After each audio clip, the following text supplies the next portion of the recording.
Hello Kutties! Today we are going to study a poem of Eileen Fisher. Do you think birds find people funny? Let's listen to what the robin and the jay have to say.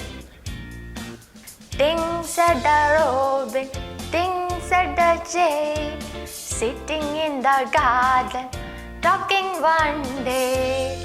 Think about people, their way they grow. They don't have feathers at all, you know. They don't need beetles, they don't grow wings. They don't like sitting on wires and things. Things at the robin, things at the jay. Aren't the people funny to be that way?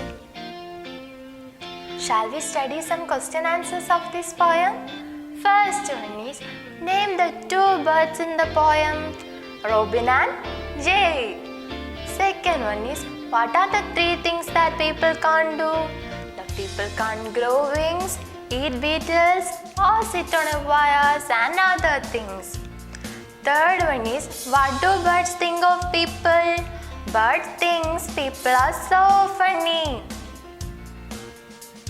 Bye Kutties. See you again. Bye.